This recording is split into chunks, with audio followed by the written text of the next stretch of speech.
He is the founder of Concord Leadership Group and has served as its CEO for 20 years. In that time, he has presented trainings and keynotes to over 25,000 participants. He's coached over 120 CEOs, C-suite executives, directors, and owners. And in the last 2 years, he has certified an additional 24 Quadrant 3 leadership coaches who have gone on to train nearly 15,000 other leaders in corporate, government, and association and nonprofits. Marc holds a master's in organizational leadership from Regent University. He is a certified Franklin Covey coach. He is a certified speaking professional of the National Speakers Association, and he is president of the South Carolina chapter of the International Coaching Federation. Marc has appeared in or been recognized by media outlets and publications including NBC, Fox News, Al Jazeera, Success Magazine, Real Simple, and the Chronicle on Philanthropy. He is the author of a number of books, including Ask Without Fear and The Surprising Gift of Doubt, Use Uncertainty to Become the Exceptional Leader You Are Meant to Be. He speaks nationally and internationally on leadership, influence, storytelling, and fundraising, and he is the voice behind FRC, one of the longest running blogs on the internet. He is the executive director of the Nonprofit Academy and advisory board member of the innovative fundraising platform Pennybridge in Sweden, and a former advisory member of the Roger think tank in Plymouth University in Plymouth, United Kingdom. He is married to Emily, and they have 3 children. And when he's not singing tunes, if he sings around his children, their eyes go up in their head. So with that, I'll introduce Marc Pitman. Thank you. Thank you so much, Jeffrey. Thank you. Can you all hear me? That's the worst thing to do, isn't it? It's almost as bad as having a board presentation and saying, I know you can't see the slides, but what this graph shows about our finances, we don't want to do that to people. But is this on? Tim, is this working? Okay, cool, great. Thank you, Jeffrey. Thank you, Lisa, for sponsoring this. Thank you, Bank of America, also for sponsoring this. It's a tremendous delight to be back in Kansas City. I got to be here about a decade ago, I guess, with Allison Rickles and the AFP organization chapter that was here. And you all are just an amazingly welcoming community. So thank you for that. It's a real honor to be sharing today.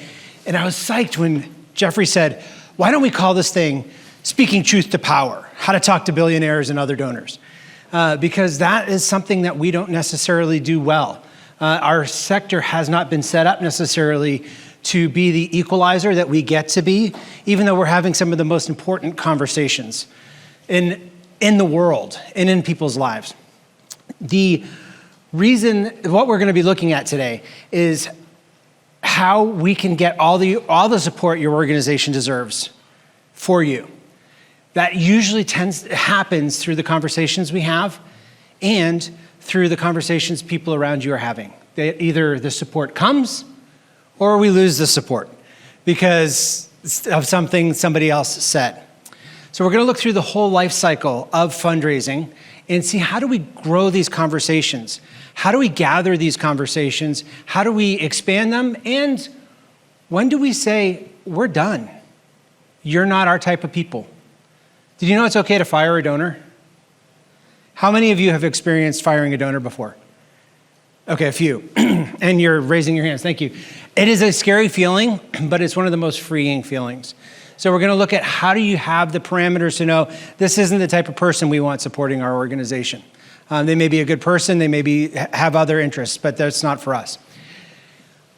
Chances are really good right now that you are having a difficult conversation outside of this, hopefully outside of this, hopefully you're not, the texting isn't happening right now. But I want you to think about the face. Enter into your mind the face of the person that you're having the most difficult conversation with.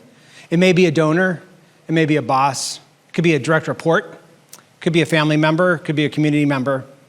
But just think of them. And then Feel the emotions that come with this difficult conversation. Center them in your body. Our time together will be so much more effectively spent if you're able to have that person in mind, because the strategies and the tools and the tips that we use are going to be anchored into something that you might even be able to leave here this morning and further that conversation, or further bringing it to a close, because you have that in your mind. We on board for this? Yes. All right, great. So, all right, now think about your typical donor, typical community member, somebody that just isn't into nonprofits necessarily. What are words? There's going to be some interactions here. I'm going to ask you at one point to take out your pen and paper or your stylus or your thumbs and to write some stuff down. So, but this is a verbal part. What are some words, emotions, or impressions people get when they think of a stereotypical fundraiser? Extroverted, okay. Salesperson, but that said with a sneer. Who said that?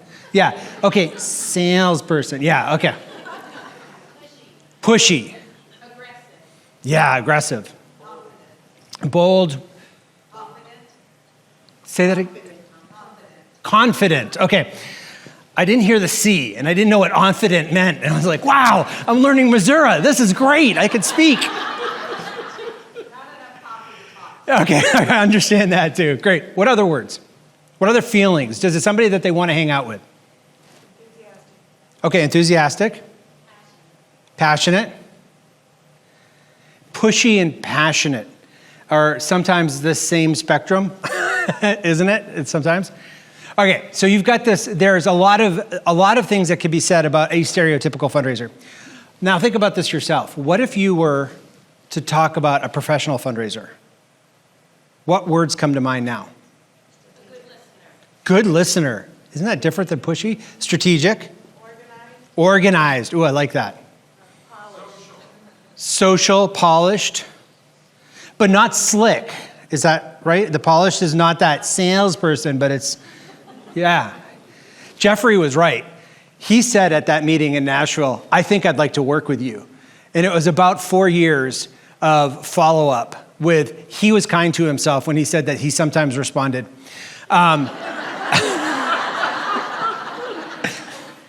It's you know, sure, I mean, we all have our own stories, but it was just the assuming that he was saying, yeah, I want to work with you.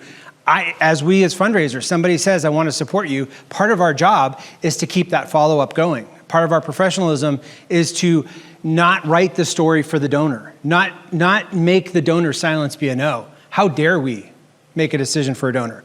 We don't know if it's a no until it's a no. And we have to keep following up with that. All right, so polished, professional, confident, organized. What else? Well-rested. Oh. I felt well-rested. You could just feel the energy on that side of the room. Just, yes, please, dear Lord, please. I wanted to show with you with this is, do you see the power that happened in changing one word? Just one word changed. In some of the difficult conversations you're having, it may be just one word that needs to change. It goes from a kind of smarmy, I don't want to be in this room with that guy or gal or person, to, oh, they're engaging. If you've ever been to a banquet where you appreciate philanthropists for their giving, it is stunning to me how many times they say, I want to thank the fundraisers in this room, because I didn't know I could do this. I had no idea I could make that connection. It's almost like we're the midwives to generosity, because we're the ones talking to people and helping them see how they can transform the stuff that they do on a daily basis. All right. Where I want to help us, one of the things that I want to help us to think about is the other thing that makes a difference in this is our values, ours and our organizations. So it's not just one word, but it's also, what are our limits?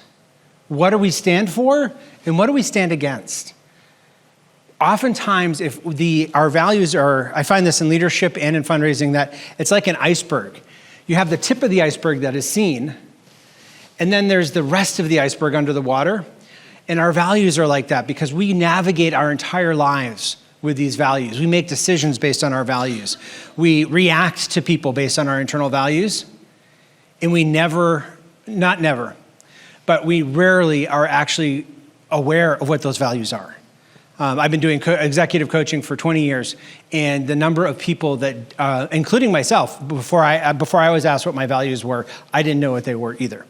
What I want you to think about is, what are don't answer this, because Matt's here doing a great job filming this, so don't answer this part. But think about, when you think of a billionaire, certain words come to mind, certain affects, certain systemic inequities, or certain aspirations come to mind. When your organization thinks about fundraising, what are the values that it encapsulates? Is it a cherished, wonderful part of the team that they're so excited is here? Or is it the stepchild that gets subcontracted all the payroll responsibilities and making sure payroll is met? What are your values personally and organizationally? What I'd like you to do is to think about, I wanted to start with this before. I'm going to warn people. As an extrovert, I always want to participate. My wife, as a more reserved person, says I need to share with people. I'm going to go through an illustration right now, and then I'm going to invite you to write down your values. So you have been warned. But think about your organizational values in the context of a conversation with, let's say, a board member. I'm going to ask, how many people in this room have had a board member or a community member tell you your nonprofit should be run more like a business?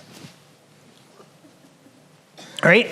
And if you don't know what your values are as an organization, that could be incredibly crippling, because it could be, we are so inept, we're so arts and craft, and those businesses have it all slick and they're all professional and have it together. That is not possible in the United States of America. Here's the illustration I give, and I love giving this to boards. In a business, there's a boss, and the boss not only has the decision-making ability and responsibility, the boss also has the authority to make the decisions. So they make decisions, they educate their staff, they kind of work together with the staff helps with the clients, and the better customer service you do, that fulfills the revenue cycle for the business. The better you are at your job and the better you are at serving your clients, the better you are at raising the capital you need to keep your organization going. Nonprofit leadership is so much harder. How many executive directors in the room? Okay, sweet, good for you. I don't call you executive directors to your supporters, I call you CEOs. Because most boards don't understand that executive director does not mean executive assistant. We love executive assistants, they're wonderful people too, but if you've ever gone into a board meeting as an executive director, or if you've seen your executive director go into a board meeting and come out with a longer to-do list than they went in with, chances are really good the board does not understand their role and responsibility in the relationship. So what I'll do is I'm going to use the illustration of a boss. For a nonprofit, there is the boss. But the boss doesn't have all the authority to make decisions because there's the board. The board, wonderful, dear, amazing volunteers that have no real knowledge about the work of the nonprofit, are the community that gives oversight to the organization. So, I know this doesn't happen in Kansas City, but in other parts of the country, some of these individual board members also start getting it wrong, and they think they're the boss themselves. I'm on the board, I'm your boss. You gotta do what I wanna do. You gotta do these special things for me because I'm the board. No, you're not. The board is only the board when it's meeting as the board, as a group, making decisions, and usually Robert's rules, kind of rules of order. Although there are some cool ways that those are changing. So the CEO of the nonprofit doesn't have that. All of a sudden, there's a big change. There's somebody else that's got the authority. There's still a staff, and sometimes you've been praying for this staff because it's just been you, and you're so thrilled to have a staff. But the staff has this not unnatural or not wrong assumption that you're going to make decisions. But you can't always make the decisions because there's this board relationship that you're not really clear on what to do. Then there's the clients. And this is why you're here. You want the clients Oh, there's the clients right there. You want the clients to be served well. You want the mission to be done. That's what inspired you to move here. That's why the staff is here. That's why the board is connected. They want to do this. But in a nonprofit in the United States of America, that doesn't generate revenue. Working with the clients. You could be excellent at that, have the best outcomes, have the most amazing statistics, and you'd still be broke. Because as a boss, as a CEO of a nonprofit, you got to talk to this other group, donors. They're the ones that have the cash. They're the ones that fund this, and that's the way it is set up in our system. Now, most board members don't think about that. Most staff aren't really aware of that. Why are you going off to that donor meeting? Why aren't you here doing the programs? The clients may or may not be aware of it, but donors don't know what we do. And they honestly don't really care at first, although some do. Sometimes we have people that understand generosity, they've learned it from their faith or family, and so they come to us, but there are so many nonprofit CEOs that are like a convenience store owner who says, I don't understand why the customers just don't come in here. They should buy my stuff. I've got good stuff. We're really good at this. They sound similar to that of, why don't the donors just get it? Well, because we have to earn the right to be heard every time. But this is not something that's really told to us when we're starting a nonprofit. And for many nonprofit executive directors, 30% of their time needs to be working with the board and donors, at least. And that doesn't feel good because they wanted to get into the client stuff and the staff doesn't understand that whole thing. If you have a board member that says we should run more like a business, please know that your executive director is waking up every morning and feeling like they're being drawn and quartered. So, we're going to look at this example again in a little bit, but have you noticed that, not a show of hands, but have you noticed how uncommon it is for a corporate CEO to make a really good nonprofit executive director? Usually it's a mess when people come in, and part of the reason is this. It's sort of like the West Point faculty member that came and tried to be the headmaster of a school I used to work at. He didn't understand why the faculty didn't, when he said jump, why the faculty didn't say how high. There's a different dynamic, there's a different ethos. It's not bad, but you have to know what the differences are. The values become what you kind of sift through what people are saying with. They become the thunder that just roars through the auditorium. Thank you. But you can sift through when somebody comes to you and says, we should be more like a business. When you know what your values are, you're able to figure out how much you want to take of that and put it on your organization and how much you're just going to move off to the side because it doesn't fit the kind of organization you're trying to be or the person that you want to be. So, I've warned you. Part of the fundraising is research, and the research usually, I don't know if you've heard the 3-step fundraising method: cultivation, solicitation, stewardship. Every time that is taught, I cringe a little inside because it misses the first part. You need to know what you're fundraising for. You need to do your research. You need to know what your cause is, and you need to know who you're researching from. Not every donor is a good donor for you. And as my friend Phil Jones says, you don't want all the donors to come to you at once because you can't handle it. You don't have the infrastructure. You only have so many seats at the table. So what we're going to do first is the first step would be researching. When it comes to researching these conversations with billionaires and others, think about your values. And this is where I'd like you to take out your pen, your thumbs, something, write them down. I'm not going to ask you to report back on this part, but I'd like to see just what are like the things that you stand for? Or what lines won't you cross?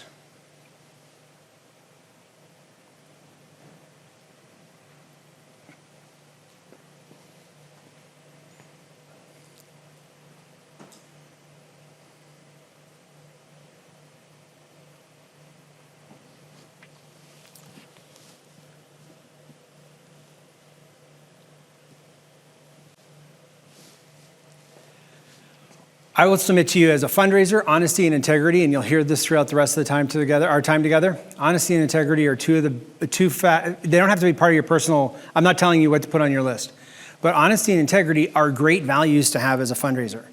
Because no matter what situation you're in, you can dance or pivot as needed if you have honesty and have integrity. Because you're not trying to remember what story you made up or what way you told this donor they were going to get from their gift and you didn't tell that donor. So if you have honesty and integrity, and you'll see how even, especially in the ask and then all the way through the stewardship section, that becomes really big. Now, this part I'm going to ask you to think about in just a minute, but right now, what are some of your organization's values? What are like lines that they won't cross or things that they aspire to, stand for?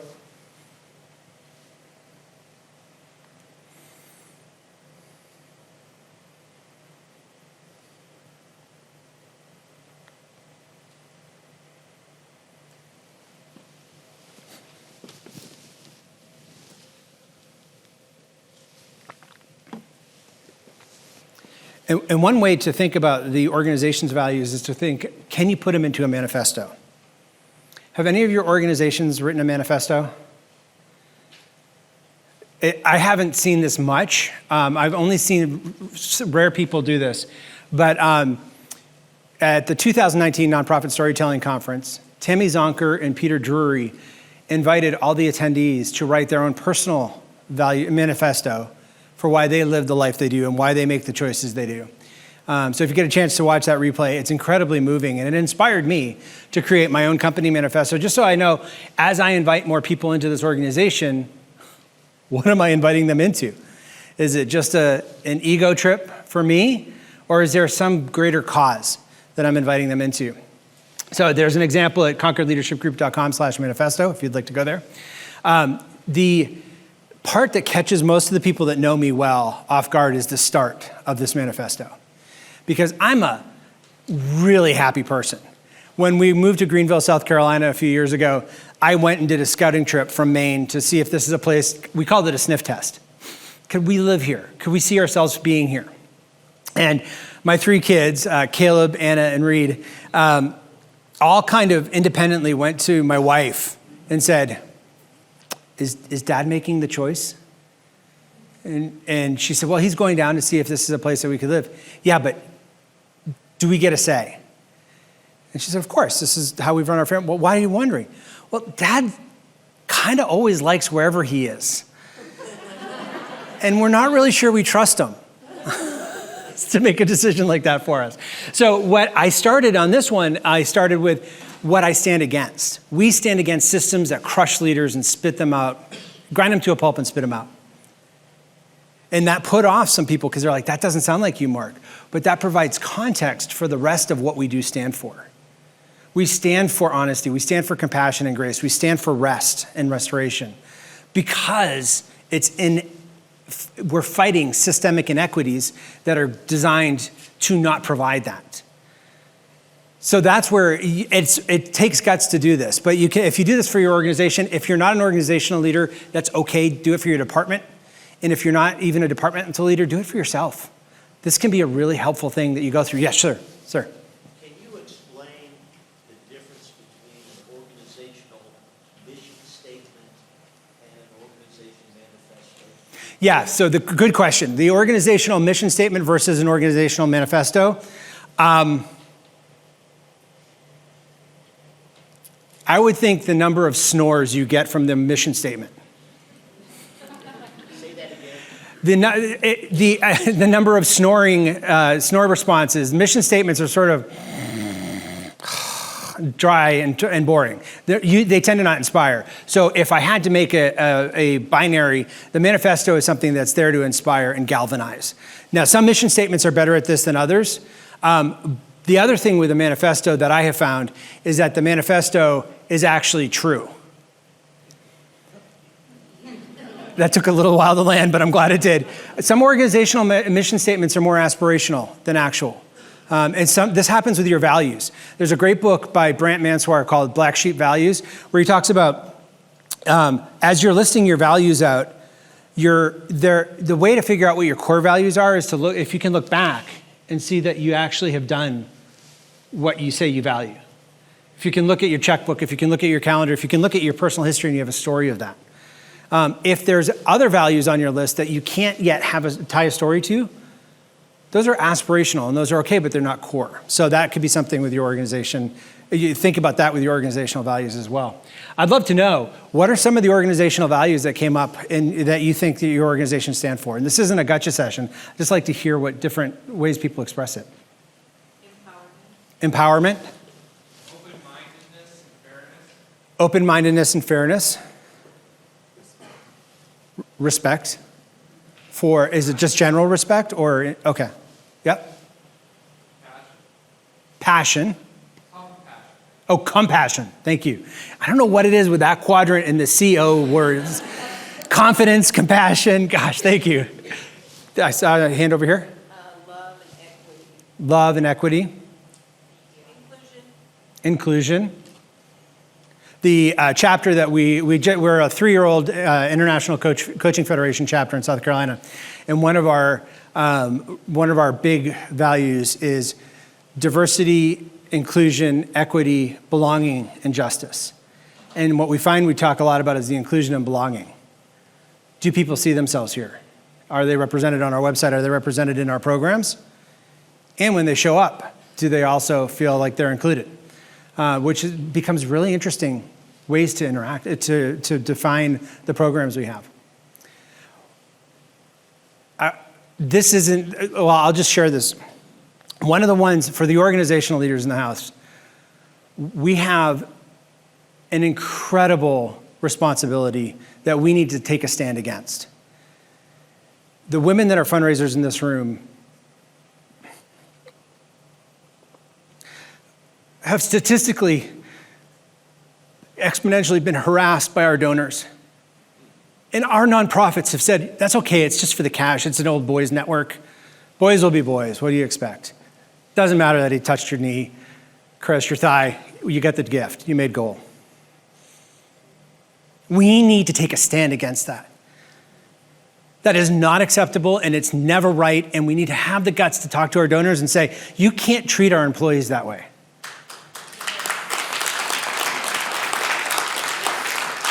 Thanks. And if you do, we don't need your money. Ooh, that gets scary, doesn't it? For the executive directors, don't faint. There are other people that will give. It's amazing when you clear negative energy out of a room, how positive things do come in. Nature abhors a vacuum, and when you do that with your donors, that can help too. We're not going to be picking fights with our donors for the most part, but there are certain places we really need to stand up for our employees, because there's ugly things that are happening in the cause of philanthropy, and we're just kind of whitewashing it with the do-gooder charity stuff. All right. Engage. This is the next step in any fundraising process. You research who you're going to talk to, you research what you're about, and then you engage people. And a lot of people that I talk to don't know how to talk to billionaires at all. Part of it's their values. If you talk to certain people, it is unjust that anybody should have that amount of money, and that amount of money tends to be more than whatever we're making. So it's like a sliding scale. So fair, but it also, there are others that just feel like they're not sure of themselves what they're going to do. So I want to share with you some tools that we can have in this whole process.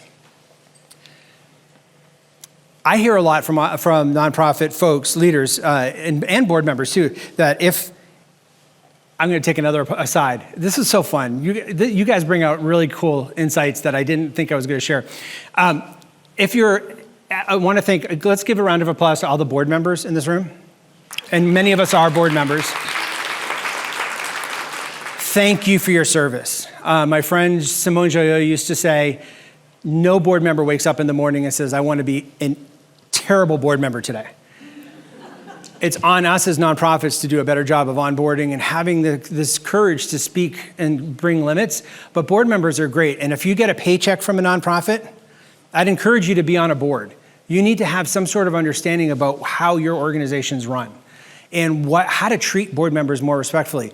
Sending out the minutes of a meeting 5 minutes before the next meeting is really not respectful for them to do due diligence. So if I say something about board members, I'm not meaning to disrespect, but I hear a lot in the nonprofit space, people say, I want more opportunities. If we had more opportunities, we could have more donations. People would give to us if they just know what we did.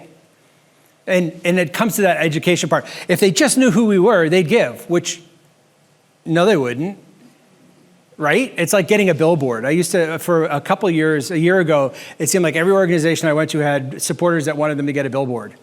And I said, when was the last time you made a buying decision based on a billboard? Did you ever swerve off the side of the road to make that donation because of a billboard? No, it's information, and so that's great. That's called marketing, which is important. We need that, but that's not going to drive donations. What we need, actually, is to step back a few steps, and it's a 5-step process that starts with questions.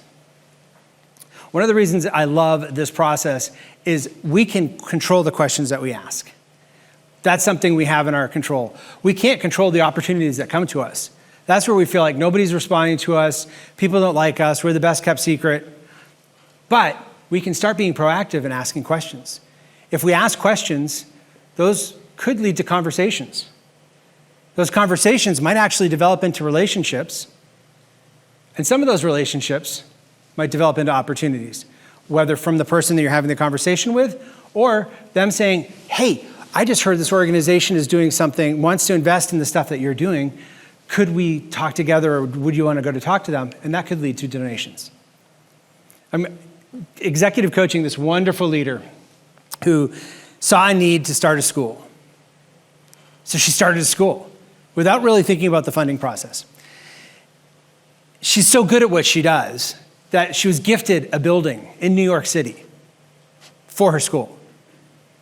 But she didn't really think about the fact that that meant there was a mortgage and renovation costs. She just wants the kids to be educated, and she's doing a great job at it. She has the chutzpah and the grit to do the stuff that she doesn't like doing, like calling donors. She's had donors over the years, and so she's calling them on this renovation campaign. And she texted me last week. She said, this isn't working. I'm so discouraged this isn't working.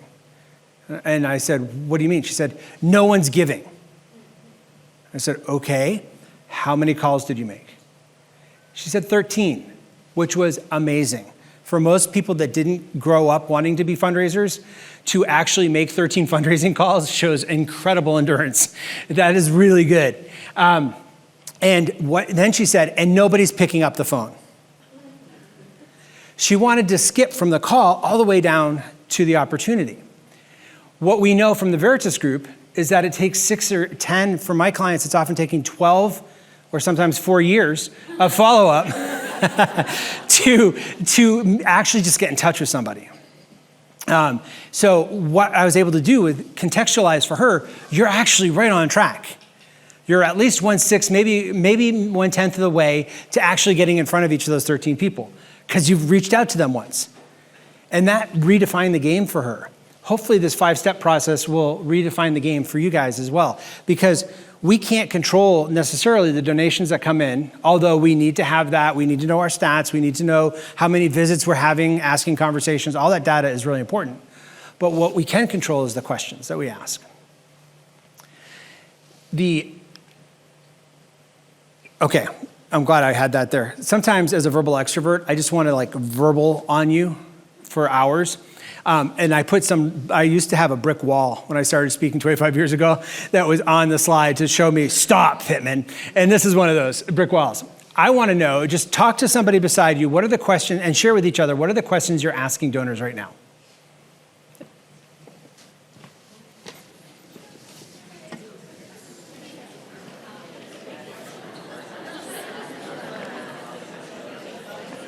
Yeah, and move if you're by yourself, thank you.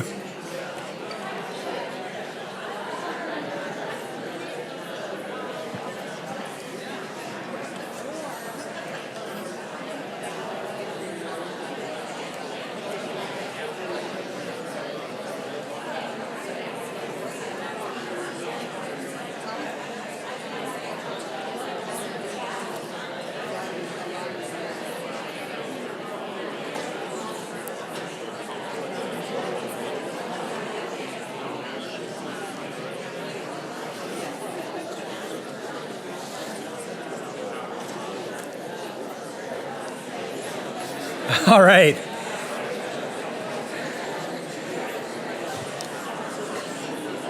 I forgot the cardinal rule of fundraisers. If you get fundraisers to talk, they won't stop. All right, thank you. That's awesome. Two things I want to take away from that. First of all, it's time to stop talking. That's the first one. The second, did you feel the energy in the room? Yeah. It totally went up because you were engaging each other. Questions have that ability to engage people. What are some of the questions that you shared with your partner or your partner shared with you? And thank you for those of you who risked moving around. That was I saw that. It was noticed. What do you do? Nice. How's your family? Yeah, yes. What inspired you to give to our organization? What inspired you to give to our organization? Absolutely. How can I help you? Ooh, how can I help you? Asking a donor, how can I help you? Turns the tables. Yes, ma'am. Ma'am and then sir. All right, I'm assuming, sorry.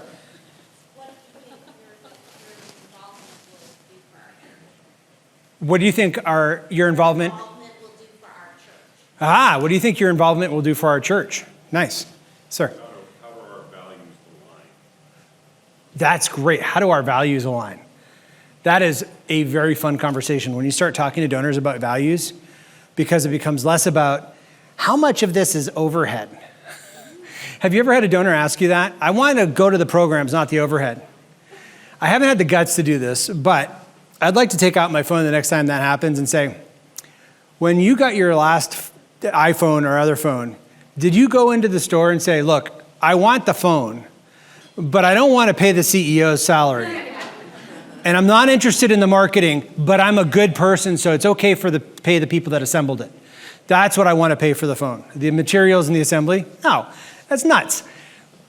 So I could go off on that, but I won't. But these are good questions. And so when you're in a values conversation, those details, you have a level of trust, and you're able to make even better, deeper relationships with those. That's great. I love the questions that you're asking. Think about the board member with you ought to be a lot more like a business. You could come out all fighting like I was a big chip on my shoulder. No, you can't be like a business. You don't understand. It's not like a business at all. And sometimes that's good behind closed doors. Sometimes we need to let off steam and all. But you could ask a question. Start right back in the top of that 5-step process. What makes you say that? What do you think might happen? You might have a conversation. It probably will stop the donor because there is a script in our world, and along with people with wealth have more power than people that aren't, or have more worth or something. There's also a script that businesses are run better than nonprofits. It's a storyline. I'm not going to give it right or wrong. It's a storyline that's big. So if you say, what makes you say that? First of all, you're stopping them in their tracks. Oh, I don't know. Huh. But then you might start getting into this conversation with them about things like finding out that their first job, there was no professional development. And they went into the next business and they found out that that business valued the employees enough to invest in their professional development. And what they're saying to you is, I think you need to be more like this business in investing in your staff. I would never have known that if I didn't ask this question. And we can then have a conversation about, that is a great idea. Nonprofit Connect, thanks to Bern Pawlowski and Bank of America, have this series that is a way that we can invest in our staff. Or there are some certifications that are specific to our sector. That would be really great if we had the funding to be able to let our staff do. Do you see how that's a whole different conversation than the fight that you're going to get into about being a business or a nonprofit and tax status and organizational structure? One question changes the whole thing, just like one word earlier. There's a triangle I want to share with you about dealing with conversations that can help all the conversations you're having in your I would state all your conversations. And it's starting with curiosity. Instead of coming at them with certainty, which is hard as fundraisers, we want to be certain. We want to have all the answers. We don't know what the donor's going to say, and we want to know all the things. But if we start with curiosity, a sincere curiosity, and it could be just I don't know what makes them tick, and I want to find out what makes this human in front of me tick right now. But when you have that sincere curiosity, that starts giving you certainty, because that opens you up to talking to the other person, to hearing the story, to then developing the empathy with them, because you start providing, it gives you context. You could come in with your pitch deck and pitch a person across the face. No, don't. Let's have a conversation. Let's find out where you're coming from. It goes from that fight with the board member to in collaborative discussion about funding professional development. The empathy helps make you relatable. For you, you see the other person as a human being, and you're like, oh, wow, that's why they do these things. I don't have to like them. I don't have to want to continue this relationship, but I have some context for why they're doing that. For them, it makes you relatable. Somebody's finally caring about my story. Somebody's asking me my opinion. One of those rules of fundraising I learned early on in my career was, I had a board member tell me this: ask somebody for money and they'll give you an opinion. Ask them for an opinion and they'll give you money. If you go to somebody asking for money, well, you should have a bake sale. Bake sales are great for nonprofit fundraising. Yeah. What makes you say that? What experience do you have with professional fundraising? But if you ask somebody, hey, I've got this need. I see this need for professional development, for IT, for something in our organization. How do you handle that in your organization? If you're looking for a new space, I'm not a commercial real estate agent. What do you see the people making the biggest mistakes with in commercial real estate, especially nonprofits? Whoa, those are the people that then they become part of the project instead of just an investor, although the investors we like, for sure. So curiosity leads to empathy, which gives you the courage to then call the person to action. You still want to go, you still have an action. You still came to this conversation with a desired outcome. Volunteering, donating, moving, having an appointment. But now that you have you started with curiosity and you have the relationship, you're able to have that courage. I get to teach this summer in Lancaster, Pennsylvania. And the co-host of the event said, can I make sure that I get this right? I love this curiosity triangle. But what if you started with certainty? And he took out a pen, and fortunately it's flip chart. It wasn't like a video screen that he was drawing on. But he said, what if we started with certainty? Would that then lead the donor or the other person to get defensive? Because with the certainty, you are coming with all of your answers, and it's almost like you're ready. Duke's up, give me all your objections, ask me about the overhead, ask me about the budget, I'm ready. I've got all the stuff, and I've got slides to show it with pretty charts and really good renderings.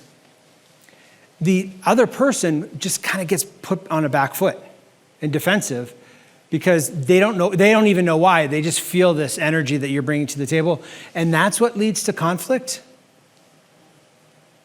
I think you got it, right? Yeah, this is a really good antithesis to the curiosity triangle.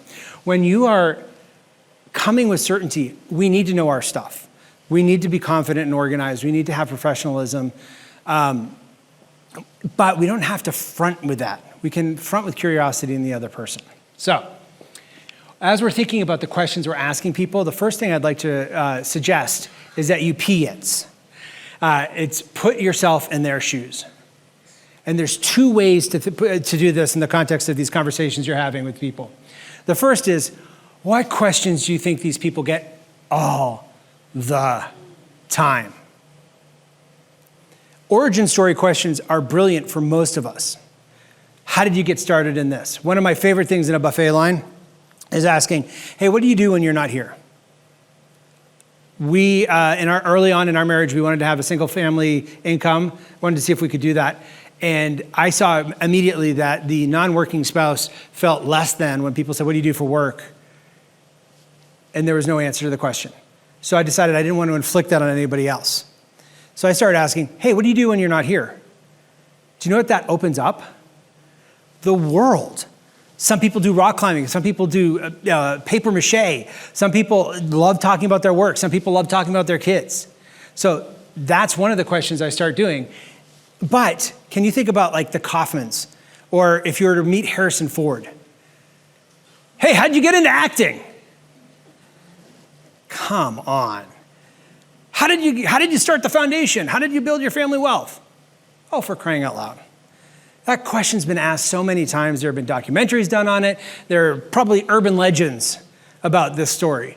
And you could just see people rolling their eyes because it's like, you don't care about me. You're just interested in my wallet.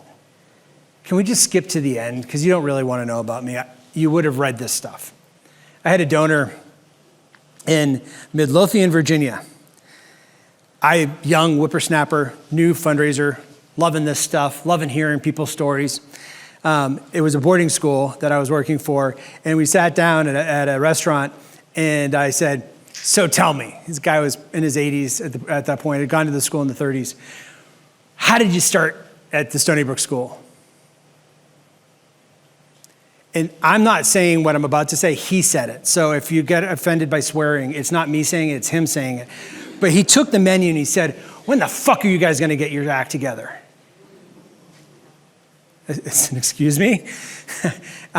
He said, I have only one story. There have been 5 of you that have seen me over the last 20 years. My story is the same. Why aren't you talking to each other? It was a good question. I also knew I was going to pick up the tab. There was not going to be an awkward dance about who's paying for this meal. It was on me that time.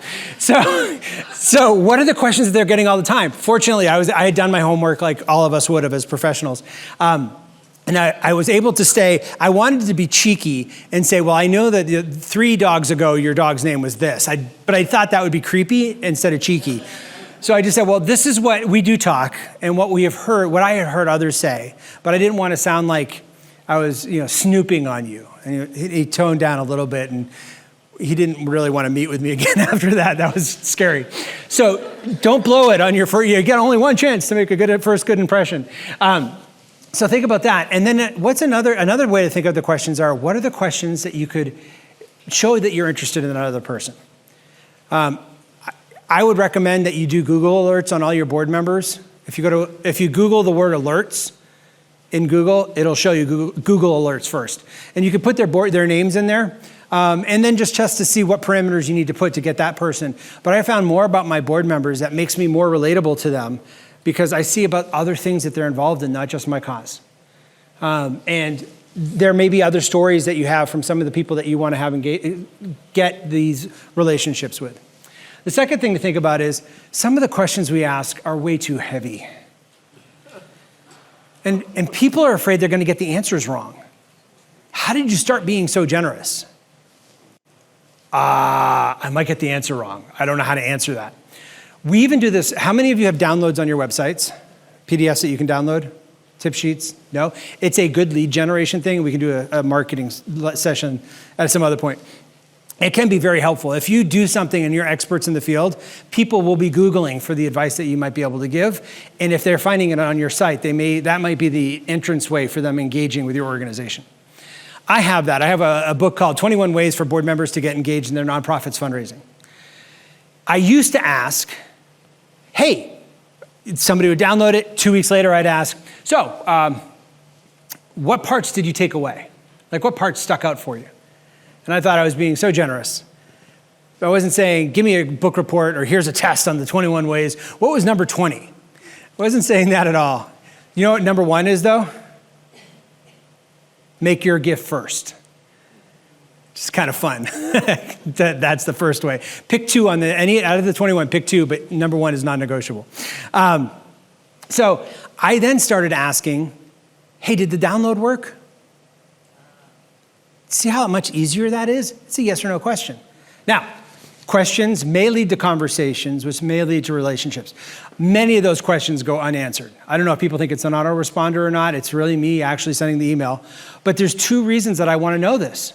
1, I want to know if it worked, because if it didn't work, I got to fix that. And tech is, I don't know if it happens for you guys, but tech is always changing, and it seems like what worked yesterday isn't working today. The other thing is, if they respond and say, yeah, it worked, then I have another question that I can ask them, which is, hey, did you download this for yourself or for someone you work with? And then we might be able to start an engaging relationship. So what are some light lift questions you can ask your donors? Here's a format I want you to think of. Splitting people into 2 groups of people can be very playful and fun if you do it in a playful and fun way. It can also be very divisive. And this is not the negative divisiveness. Let me give you an example. You could be asking, are you a blank type of person or blank type of person? For a low vision nonprofit, you could say, hey, are you a contacts kind of person or glasses? We're calling our donors and we're just trying to, our supporters, we're calling community members and saying, are you more of a glasses type of person or contacts? You know what they might say? Glasses, no way. Readers. I can't find my glasses anywhere. I have to have readers all over the house because I just don't know where I put my last pair of glasses. You can get into some fun, engaging conversations that way. Another one would be for a public library. Any public librarians or library representatives here? I love public libraries. One of the things that they often are, if you've ever been through a branding with a public library, often the result of that branding is the public, public library. It's more than just books. Or books and more. Or not only books, or this real laundry list of things that they do, because public libraries are so central to our communities. Well, if you ask them, hey, we're calling people in our community and we're just asking, are you a book reader or a movie watcher? You are embodying the more than just books. Because as a public library, people can check out movies. And then either way, your next question could be, oh, do you do like the hard copy book reader? Great. Do you like paper books or do you like digital? Some people may not know that they can get digital books from the library. If it's a movie watcher, you could go genre or you could go format. Do you like DVD? Or you prefer surround sound? Do you like digital? There's all sorts of ways you could develop that question pattern and start having that conversation a little bit deeper. There's an organization that I was working with that had donors for over 60 years, but their fundraisers had changed. And they were trying to re-engage with their donors, and they wanted to ask, they felt like it was really good to ask, how did you first start giving to our organization? They were not making their calls. And it turns out that they intuitively knew that's incredibly disrespectful. We as an organization should know that. They've been giving monthly for 60 years. We should have developed some sort of relationship. And the fact that we don't know, and we're starting from zero, square one, with somebody who's invested that much time and money with us is irresponsible. So we started getting to ask them these type of questions. We're calling our donors and asking, they were a literary organization, so we were able to ask, what's your favorite character in stories? And you could feel the energy in the room lift up. And they started making their calls and reaching to people that hadn't been connected with in a while.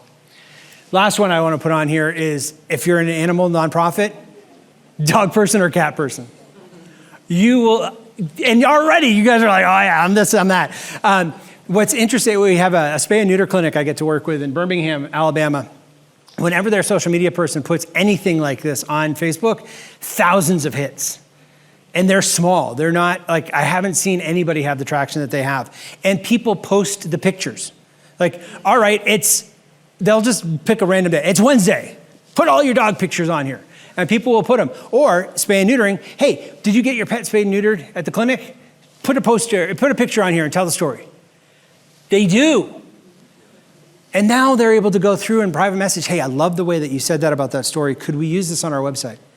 Or could we talk to our donors about this? Could we refer, or you're from this area.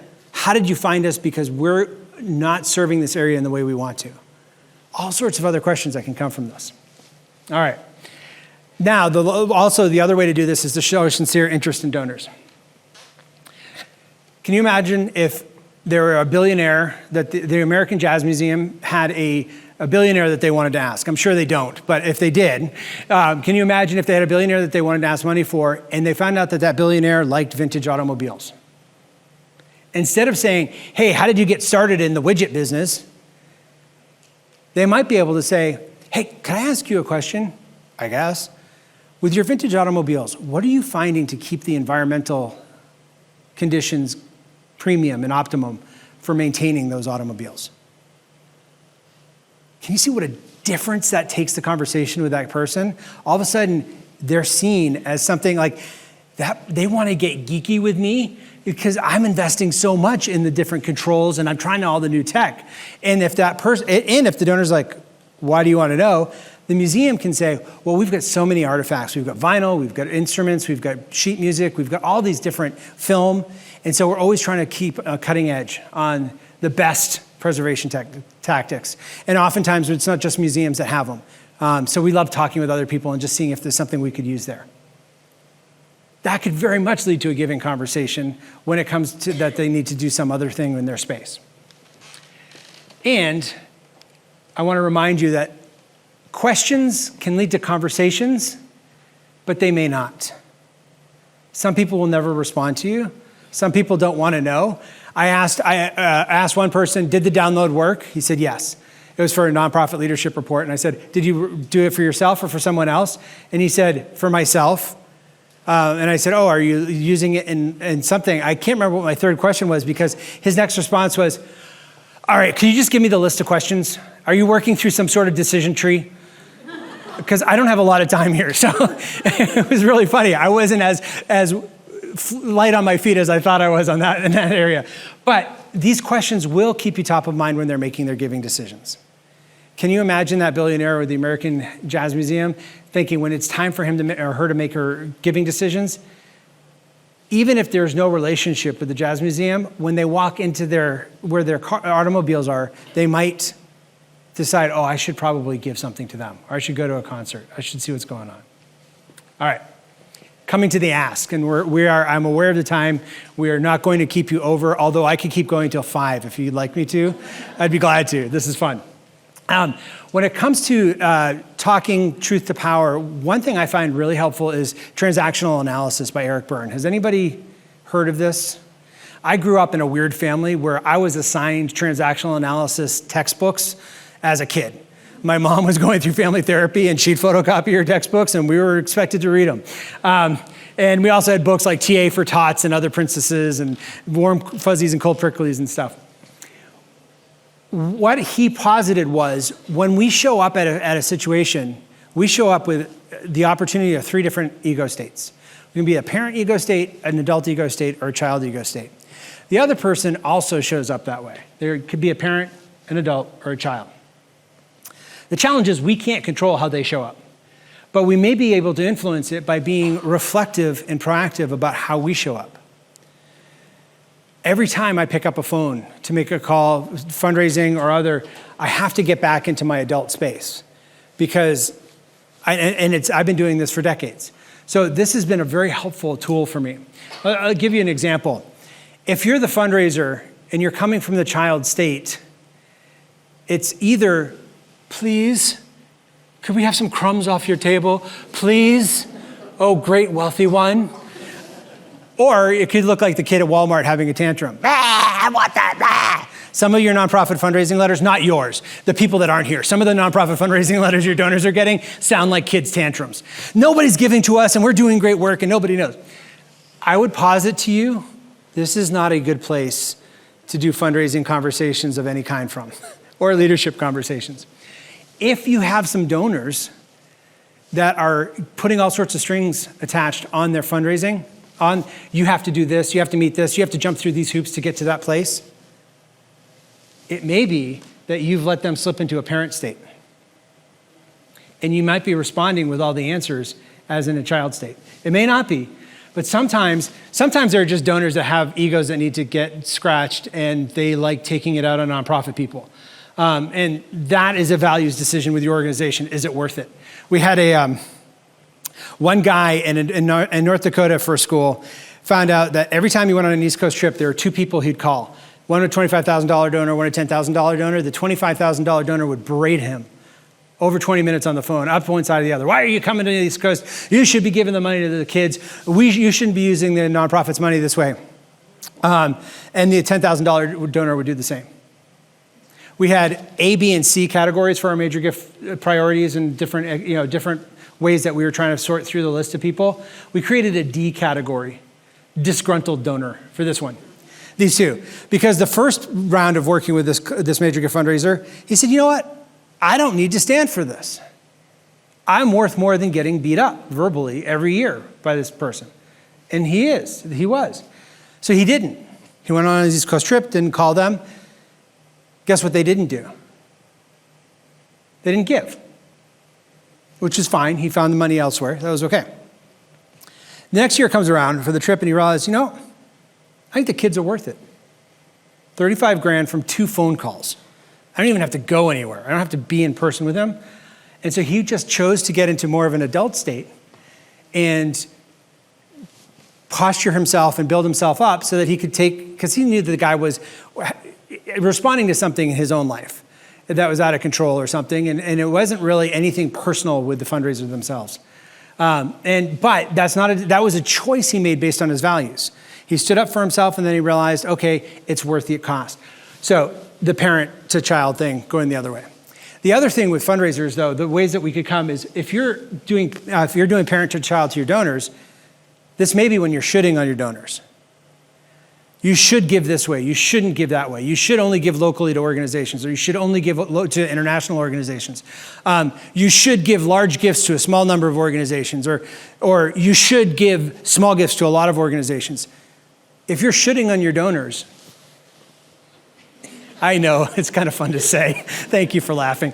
If you're shitting on your donors, it may be that you're taking that controlling parent spot and trying to talk to a child. That isn't effective fundraising either. What I would recommend for all of your asks and other conversations is trying to be that adult to adult. I'm an adult representing an amazing opportunity, an amazing cause, and I'm attempting to connect with the adult and the other person who could become a partner with us in this at some level or capacity. All right, so from that perspective, think about some of the questions that you can ask. First of all, the adult to adult gives you that courage, because it's sort of like, I don't have to show up any different than I am. We are already really good at what we do. And I am trying to connect with another person that may be interested in that as well. I would submit to you that having a specific dollar amount is important in this whole process. It's clear and honest. And if you don't know the specific dollar amount, you can maybe look at your entire nonprofits organization budget and put it through your gift range chart. Has anybody used a gift range calculator or gift range chart? It is magic in fundraising. If you've ever had the opportunity to sit in front of somebody and ask them for a specific dollar amount and them say, who do you think I am? Like they get offended that you asked a specific dollar amount. The gift range chart helps you to say, this is what it costs to run our organization. We're wondering if you'd be able to give in this range. So it takes it off of their assets and their ability. They probably have the capacity to write your whole entire operating budget in 1 year, but you take it off and you put it on a gift range chart and it removes them from the situation. Also, being honest could be if you don't know how much to ask the person. You all have copies of the slides. I've given them to Ashley Marie, so if you want the slides, but feel free to take the pictures too. That's fine. If you don't know how much to ask them for, tell them you don't know, and then give them a specific dollar amount. A phrase could be, look, I'm not sure if this is for you, but would you consider a gift of $600,000 or $60,000 or $600, whatever was right for you? I had people leave a session that I did at the Nonprofit Storytelling Conference last year. They attended a session on Saturday. Monday, they went to their first prospect for a matching campaign, a matching fund, new nonprofit. And they said, hey, look, we don't know if this is for you or not, but we're developing a $15,000 matching fund. Would you be part of it? They felt like they were jumping off a cliff. It was so fear-filled to say. And the donor went, yeah, sure. Do you want it all now? Or can I do half of it now and half of it later? Yeah, it was great. It was like, wait. And unfortunately, I didn't hear that they said, no, we didn't mean that you'd give the whole amount. So fortunately, they had the wherewithal to accept the entire matching fund in that one donation. So that could be, my favorite though, of asking is, hey, look, I don't even know if this is in your ballpark, but would you consider a gift of $2 million to this? And then you can look at the gift range calculator or something. You can show them where that lines up in the whole budget. The nice thing about the gift range calculator can be that you're showing the donor, we're not expecting you to pay for the entire operating. We want you to just be part of this, and we have a plan to get there. So it telegraphs a couple of other things as well. And then loving. Part of speaking truth to power is to not re-enable systems of inequity. So in our stewardship, we can do a lot better job at this, and we have a wonderful opportunity to move this forward really well. The first is being honest with things. Has anybody here been part of a nonprofit initiative that did not work? Hi, my name is Marc. I've been part of a nonprofit initiative that did not work. Hi, Marc. So that is fair, and our donors know that. I had a billionaire that I was interviewing in front of a few hundred fundraisers, and he said, I would love everybody, if I could tell one thing, this guy gives six-figure seed grants to this particular type of nonprofit on a regular basis. And the six-figure is not like 101,000, it's $250,000 to start these off over a 5-year period. He said, I wish people would know that everything doesn't have to be mamish gewaldig, which is a wonderful Yiddish phrase of, it's all glorious and great and wonderful. Things are super cool and everything's the best it could ever be. He said, I know that's not true. I almost got fired early in my career because an entire market collapsed and I lost a lot of money. And I thought I was going to get fired. And my boss said, did you learn something? Yeah, what did you learn? So we just paid for your education. That'll happen again. Markets go up and down, and we'll learn. Can you imagine what a great opportunity this is to develop a relationship with a donor? Hey, look, thank you for the $60,000 for that pilot project. You saved us years of effort because it failed miserably. And it didn't work, but we wouldn't have known that, and we would have put a lot more resources into it if we hadn't tested that. So thank you. Have you ever been in an experience like that in your business where you thought something was the next thing and it didn't work out? Start having that relationship with them. The other one, though, is, of course, sharing the joy. This is what we think about as stewardship and love. Sharing the joy is great. I would just say, make it so that it's not reinforcing systemic inequity. It's not about the great benevolent donor giving to the poor schleps that can't fend for themselves. But it's more of we're human beings. Ever since we were around, we've been helping each other as human beings. And so we could not have done provided the conditions to help this strong and amazing person do this without your support, without your gift. If your budget depends on philanthropic gifts, that is a true statement. You need the donor's funds to be able to do the work that you do so that the outcomes could happen. But you can also choose to do it in ways that say you and people like you, so that they know that they're part of some group that's bigger than themselves. And you can do it in ways that showcase, if it's people you're working with, that people are amazing. They're fighters. They're strong.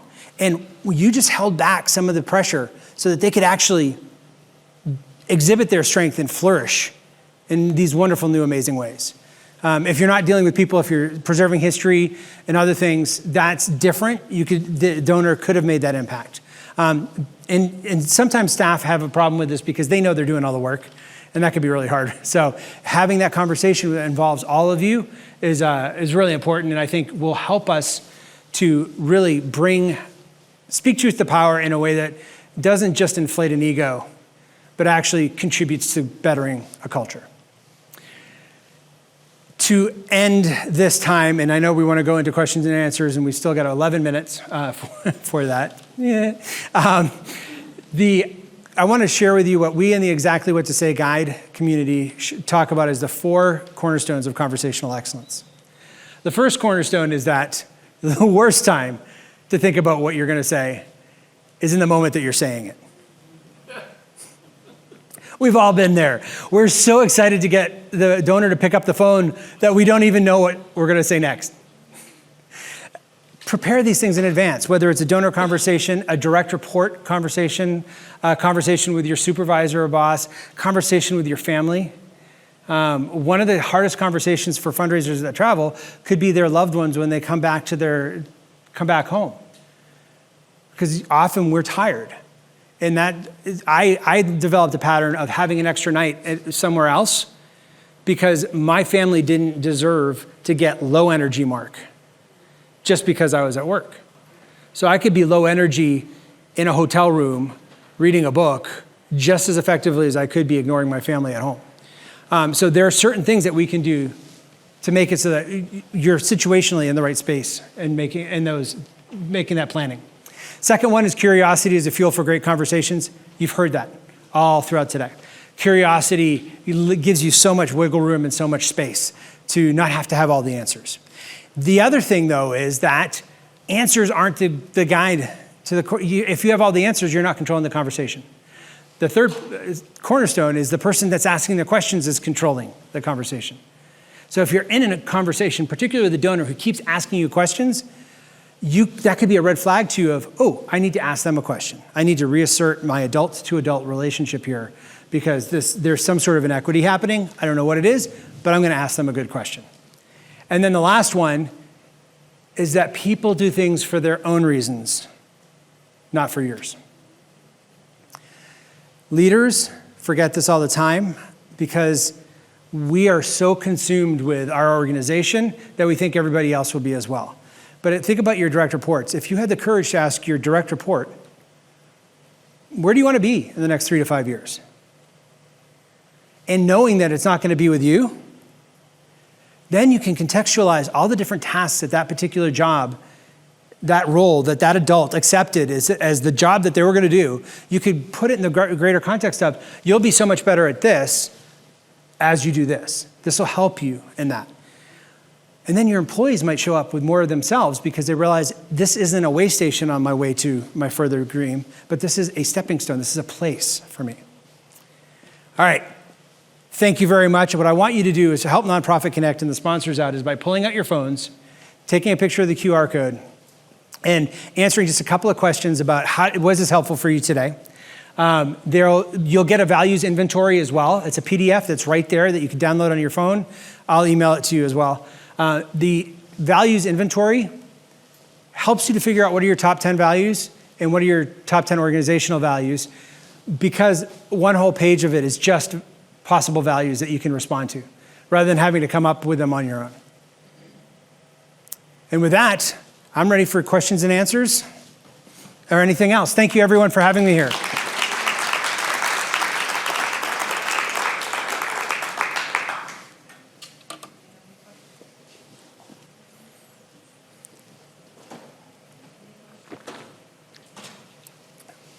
Anybody have any questions about anything? It's okay if you don't.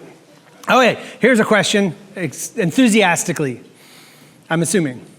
Yes. Well, first let me apologize if this is kindergarten-ish, but that's where I'm at the moment. If you have the question, there are probably other people that have that too. Okay, so in this presentation, I'm like, okay, well, you're already at these place where you're having these conversations.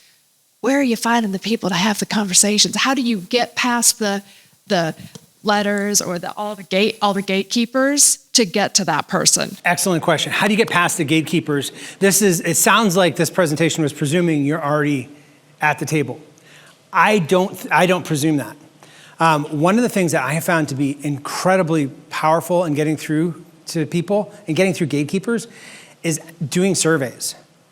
I'm shocked. It's surveys that are specifically engineered to be the interest. So there's a $100 million nonprofit foundation. I got to the CEO because I said, I'm doing a survey. I'm calling executive directors and CEOs of nonprofits, and I'm asking them, what are the top 3 to 5 things that bug you the most about fundraising? Not only did I get right through, which I know I wouldn't have because I hadn't before, and times I had tried before. He gave me 45 minutes, and he kept a mental list. Wait, you haven't heard number 3. I got all 5. I'm going to give you all 5. So there was something about the fact that I was asking questions that engaged them.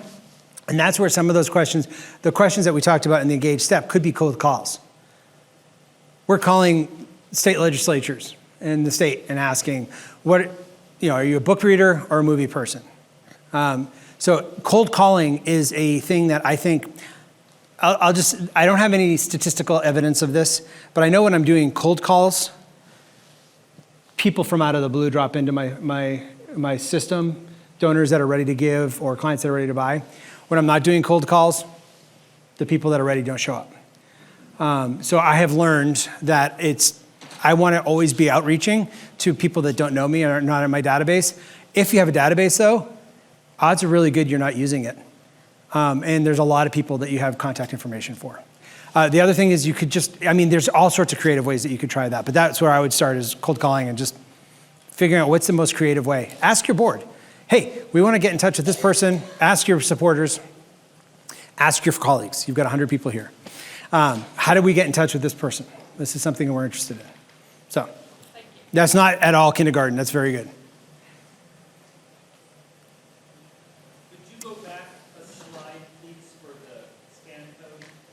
Oh, absolutely. Yep. And we didn't even agree on that. He didn't, I didn't put him as a plant. You know how in your fundraising auctions, you always have the plant?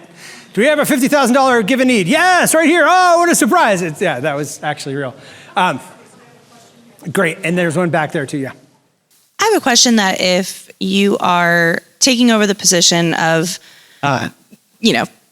whatever it is, and you're inheriting some of those relationships, some of those conversations or recommendations that should take place to kind of hand off that relationship, but also not be disingenuous with, you are a new person, you are a new human to be working with. I'm going to ask you another question, because I have to ask questions since I said I had to. No. Do you have some of the stories, the origin stories of the relationships? Yes. Okay, great.